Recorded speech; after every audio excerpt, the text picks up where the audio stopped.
Chapter 2: Distribution of Profits or Losses. We studied in Chapter 1 the formation of partnership, where the business has more than one owner. They work together for profit.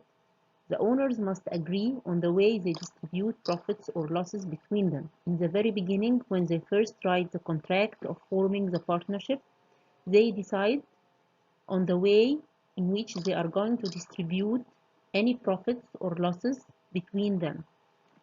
In this chapter, we explain these ways.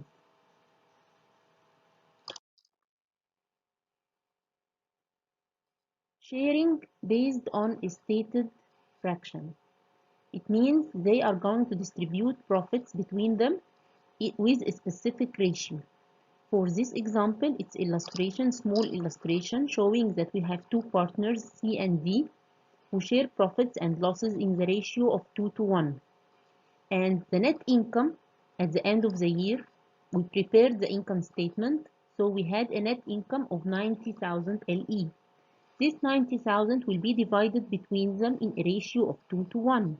How to use the ratio? You know, we add the ratio, 2 plus 1 is 3. Then 90,000 times 2 over 3. 90,000 times 2 over 3 will give us the part for C, for partner C, which is going to be 60,000 of the 90. And 1 multiplied by 90,000 divided 3, it will be the 30,000 for the other partner D. So we distributed the 90,000 between the two partners in a ratio of 2 to 1. Partner C, his part was 60,000. Partner D, his part was 30,000. Now you need to prepare the journal entry. You close the profit in the debit. So income summary is debit by 90,000 to close the profit. Why we are closing the profit? Because we are giving this profit to the partners. So their capital will be credit. Capital credit means it's plus for the capital.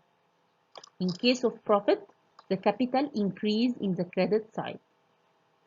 Net profit is closed in the debit side.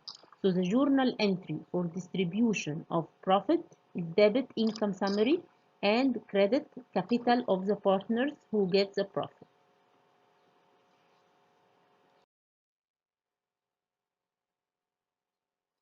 What if we had a loss? If it's not a profit? Then the journal entry would be the opposite, because in case of loss, the capital will be reduced. Capital will be debit instead of being credit in the previous slide. And loss is closed in the credit side, so income summary is credit and capital is debit.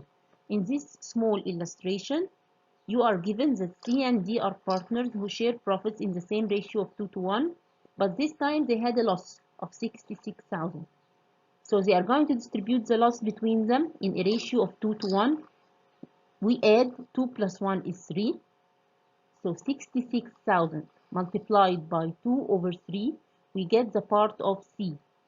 66,000 multiplied by 1 over 3, we get the part for D. So 44,000 was given as his part, as C's part from the loss. So 44,000 was debit of capital C, and 22,000 was debit for capital D. And the total loss was closed in the credit side. If you notice the difference between this slide and the one before it, if you compare them, you can know the difference between the journal entry prepared for profit and the other journal entry prepared in case of loss.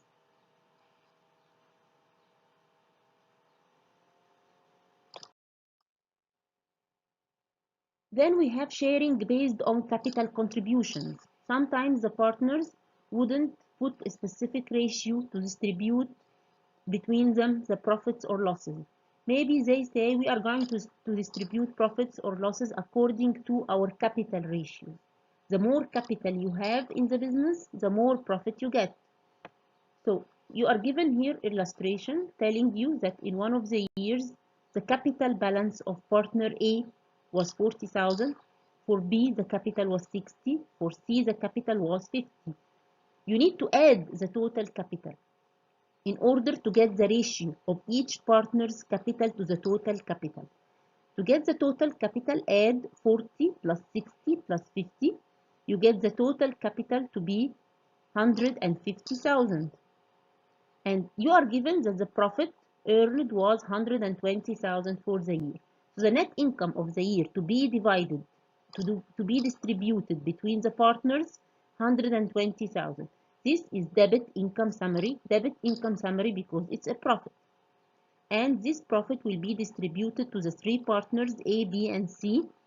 It's not according to a fixed ratio, but according to how much is their capital to the total capital. So for A, you have the calculations in the bottom of the slide.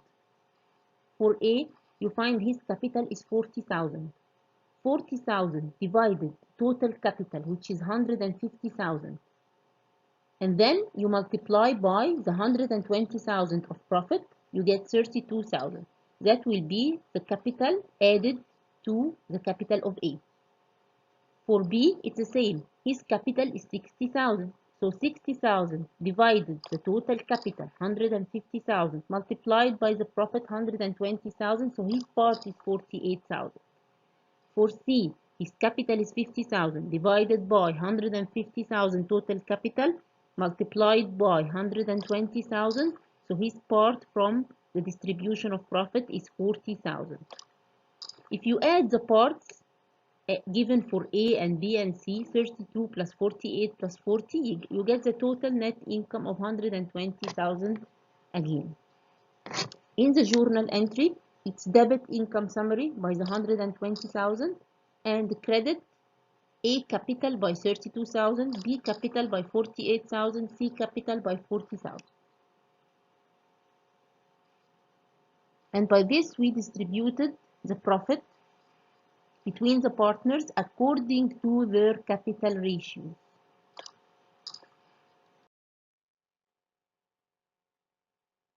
If you are asked after that to calculate the capital balance after allocation, then you add the capital added to the partner to the capital that he already had. For partner A, he already had 40,000. And after distribution of profit, we added 32,000 to him. So his capital now would show in the balance sheet to be 72,000. For B capital, he had 60,000. We added for him 48,000. So his capital now would show 108,000.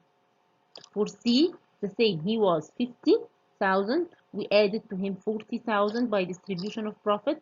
Then his capital will be 90,000.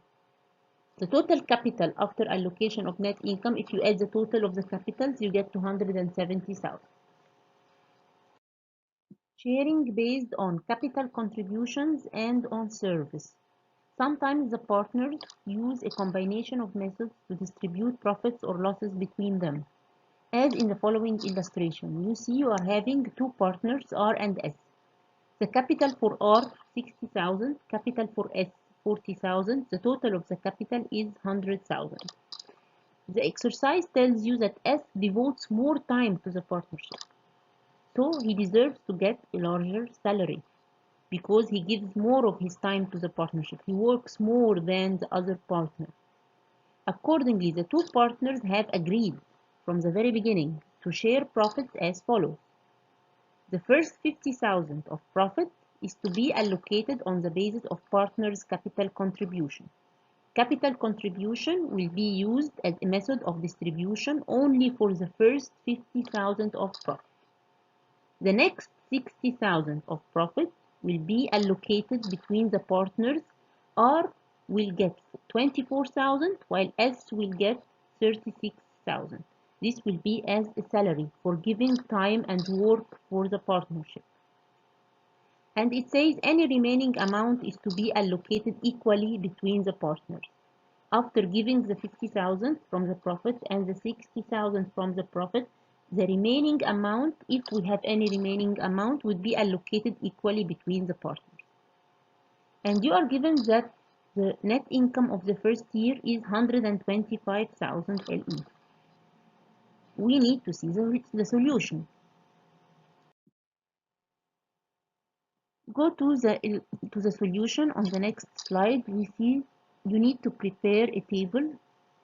In this table, the first part for writing the items, and then each partner would have a column. So we are having a greater column for writing the items, then for partner R, then for partner S, and then another for the total. So if you have more partners, you add more columns, one for each partner. You start by the net income. You always start for the first line by the net income. The total net income is 125,000 in the total. This will be distributed to the partner. Then we go to the next line. The first 50,000 will be divided between the partners according to their capital ratio. So for partner R, his capital is 60,000 and the total capital is 100,000. So 60,000 over 100,000 multiplied by the 50,000 to be distributed using the capital ratio, we get 30,000 for R. For S, his capital is 40,000 divided by total capital and then multiply by 50,000, you get the part for S, which is 20,000. By this, you have given 30,000 to R and 20,000 to S, then you have given 50,000 from the income. Net income remaining after allocating this 50,000 is 75,000. How we get it? 125,000 minus 50,000 to get the 75,000. This 75,000, we are going to get from it 60,000 to be distributed as a salary based on service given to the partnership. For S, he's going to get 24,000. Sorry, for R, he's going to get 24,000, and for S, he's going to get 36,000. So by this, we distributed 60,000 to them from the 75,000. The remaining amount is 15. This 15,000 will be distributed equally because that's what came in the agreement. That this 15,000 remaining after giving the capital contributions and after giving the service, the amount remaining is to be distributed equally between them. So this 15,000 will be divided into two, 7,500 for R, 7,500 for S. Then the remainder is 0. By this, we finished the distribution of the 125,000. Then you add the column of S. S was given 30,000 and then 24,000 and then 7,500. They add up to 61,500. For S, he was given 20,000, then 36,000, then 7,500. It adds up to 63,500. If you add the 61,500 plus the 63,500, you get 125,000, the total net income to be distributed. Then you have to prepare journal entry. Don't forget the journal entry. It's debit, income summary, credit, capital, because it's distribution of profit. So profit is closed in the debit side and the capital of the partners increased in the credit side by the amounts given to them. Amounts that we calculated in the previous slide. Sharing based on salaries and on interest on capital balances. This illustration gives you other methods for distribution of profit. In this illustration, you find that partners L and C capital balances are 80,000 and 100,000 respectively. The capital for L is 80,000, capital for C is 100,000. The partnership agreement allocates annual salary of 43,000 to L and 35,000 to C. These amounts will be given from the profit to L and C. And then after the salaries are allocated, after we give them the 43,000 and the 35,000, each partner earns 8% interest on his capital balance. Each partner would get 8% on his beginning capital balance. Any remaining net income after that is divided equally. And the partnership profit is 82,000. We see the solution in the next slide. The same table, we have two partners, so each partner is having a column and column for the total. We start the same by the total net income, which was given to be 82,000. And then first we give them the salaries. It was given to be 43,000 for L and 35,000 for C. The total salaries given to them is 78,000. This 78,000 is given from the 82,000. So we subtract the 78,000 from the 82,000, we get 4,000 remaining profit. This 4,000 is to be given out to the partners. But the contract says that they should get 8% interest on their capital. So we calculate the 8% interest on each partner's capital. For L, his capital was 80,000 multiplied by 8 over 100, which is 8%, we get 6,400. That's what L deserves as 8% of his capital. For C, his capital was 100,000 multiplied by 8%, then he deserves 8,000. So they deserve together to get 14,400. Oh, the remaining profit is not enough. We only had 4,000 remaining, and we need to give them 14,400. Then we subtract the 14,400 from the 4,000. We know how much shortage do we have. We are having a shortage while distributing the profit. This shortage is 10,400. They are going to distribute this shortage between them. They are going to suffer the shortage together. So they are going to distribute it the same as they decided to distribute any remaining profit. They decided, according to the illustration, to distribute any remaining profits equally. Now they are having a shortage, so they are going to distribute also the shortage between them equally. 10,400 divided by 2, so each one will suffer 5,200 shortage. That's why it's put in brackets in each partner column, because it's negative. It's not a plus, it's a minus. They are not gaining profits, they are suffering a shortage, which makes a total of 10,400. Then we got rid of the negative 10,400 because we already distributed them between the partners. So now we allocated the profit. The remaining profit now is 0. Then you go to each partner column and you add the column. For L, he deserved to get 43,000. He deserved to get 6,400. He suffered a shortage of 5,200. So you add 43,000 plus 6,400 minus 5,200. He would get 44,200 as his part from the profit. For partner C, he deserved to get 35,000 plus 8,000 minus the shortage that he suffered, 5,200.